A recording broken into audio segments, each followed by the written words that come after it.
आज मैं आपको कांग्रेस का एक बहुत बड़ा झूठ, जिसको कांग्रेस बारंबार कहती रहती है, उसके बारे में कुछ कहना चाहता हूँ।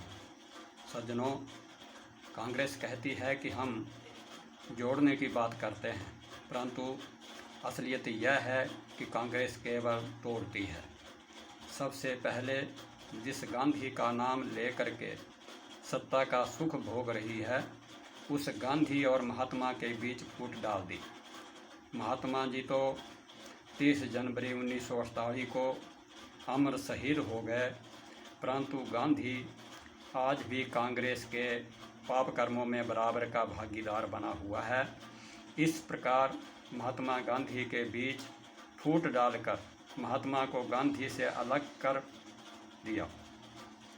गांधी शब्द को इंदिरा ने अपने नाम के आगे जोड़कर इंदिरा गांधी बना लिया तथा अपने सारे कुनबे को गांधी में बना दिया। इस तरह आज भी गांधी का नाम ले ले करके सत्ता सुख पा रही है तथा कांग्रेस हिंदुस्तान के करोड़ों करोड़ों लोगों की भावनाओं से खिलवाड़ कर रही है, परंतु कांग्रेस उस महात्मा को अपमानित कर रही है जो गांधी से जुड़ा हुआ था तथा महात्मा गांधी कहलाता था। महात्मा हार गया और गांधी बुराइयों का एक निशान बन गया। इस तरह नेहरू का नाम कागजी हो गया तथा राजनैतिक लाभ पाने के लिए इंदिरा ने नेहरू तथा फिरोज खां को छोड़कर गांधी का नाम अपना लिया। इस तरह इंदिरा गांधी का नाम चला, इंदिरा गांधी बन बैठी तथा उस परिवार गांधी परिवार उसका परिवार गांधी परिवार बन बैठा। राजनैतिक लाभ के लिए कांग्रेस ने नेहरू के डीएनए को बदलकर गांधी के डीएनए को अपना लिया।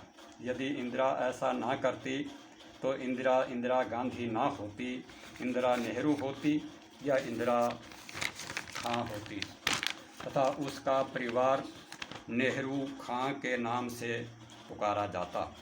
यह तो रहा जो कांग्रेस ने महात्मा गांधी की आत्मा के साथ किया। अब हिंदुस्तानी मुसलमानों और हिंदुओं के बीच में फूट के बीज डालकर किया। अपने राजनीतिक स्वार्थ सिद्ध करने के लिए कांग्रेस ने दोनों भाइयों हिंदू तथा मुसलमानों के लिए अलग अलग कानून बना करके अलगाव पैदा कर दिया। लाभ केवल कांग्रेस को सत्ता प्राप्त करने में ही हुआ, परंतु मुस्लिमों की स्थिति दिनों दिन दयनीय होती जा रही है। शिक्षा का अभाव है, बच्चों का जमावड़ा है, कुपोषण की समस्या है, बेरोजगारी है। समस्याओं से जूझ रहा समाज राष्ट्र की मुख्य धारा से कटा रहता है। ऐसे समाज के पास अपनी समस्याओं में उलझे होने के कारण राष्ट्र की समस्याओं के बारे में सोचने का समय ही नहीं होता। मुस्लिम समाज में बहुत ही कम लोग स्वस्थ तथा समृद्ध हैं, बाकी समाज की स्थिति दयनीय ही है।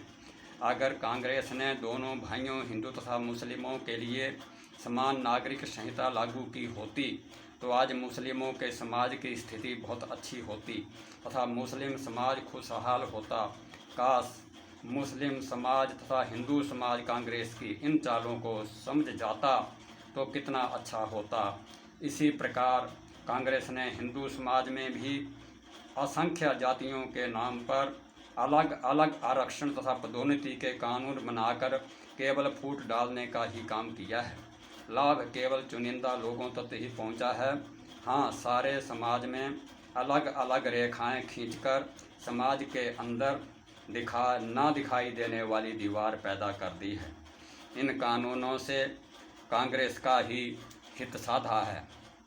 काश कांग्रेस केवल राजनीतिक लाभ का लालच छोड़कर राष्ट्र के लिए सोचती और समानता के आधार पर आरक्षण जातिगत या संप्रदाय के आधार पर ना होकर के केवल आर्थिक रूप से कमज़ोर लोगों के लिए ही निर्धारित किया गया होता तो आज भारत में भाईचारा भी कायम रहता तथा हिंदू तथा मुस्लिम समाज बराबर खुशहाल होता। भारत राष्ट्र समृद्ध होता, कांग्रेस ने अलग अलग संप्रदाय तथा जातियों के नाम पर अलग अलग कानून बना करके केवल देश को बांटने का ही काम किया है, जोड़ने का काम नहीं किया।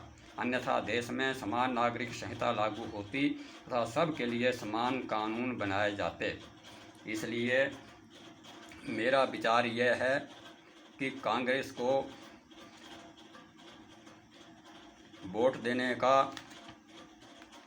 कोई औचित्य नहीं है।